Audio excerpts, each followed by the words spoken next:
Governor, let me be clear. We will be here for you in response and recovery for as long as it takes. Good evening. President Biden is officially in New Mexico. Air Force One touched down at Kirtland Air Force Base around 1:45 this afternoon. But the president's time in Albuquerque is short. He shook hands with state leaders before getting in a car with the governor and hitting the road, leading to delays on I-25 as the president headed to Santa Fe. Now, President Biden just met with state and local officials at the New Mexico State Emergency Operations Center in Santa Fe. There he was briefed on the state's largest and most destructive fire, the Hermit's Peak Calf Canyon fire. Now, the president made it very clear it's the U.S. government's responsibility to help New Mexico recover. News 13's Jessica Garate has the latest on his visit and what the president has to say about paying the massive bill to fight the fire. Jess. Now, President Biden was apologetic. This is video of Air Force One flying over wildfires in the state on the way to Albuquerque. The president saying it looked like a moonscape.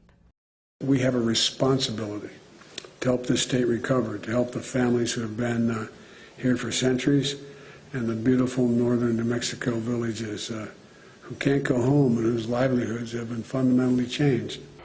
Air Force One arrived in Albuquerque at Kirtland Air Force Base around 1:45 this afternoon. President Biden was greeted by Governor Michelle Lujan Grisham, the Democratic congressional delegation, Interior Secretary Deb Haaland, and Navajo Nation President Jonathan Nez. I-25 was shut down as the president rode with Governor Lujan Grisham to Santa Fe.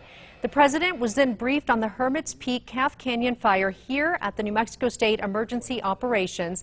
The U.S. Forest Service is to blame for the largest and most destructive wildfire in state history. The Hermit's Peak fire was started by a prescribed burn.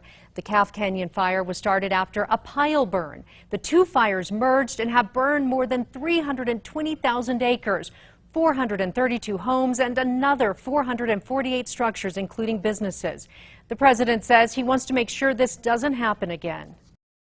Every year, the Forest Service, to put this in perspective, they do a pretty damn good job, conduct 4,500 prescribed burns.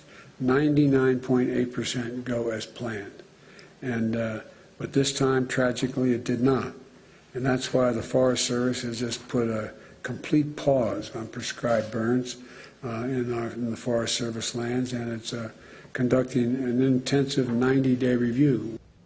President Biden stressed the U.S. government will cover 100% of the cost of protective measures. Senator Ben Ray Lujan is sponsoring the Hermit's Peak Fire Assistance Act to fully compensate families and also pay that massive bill to fight the fire, which the president is hoping Congress will pass. Now, the president signed the governor's request for a presidential disaster declaration in May.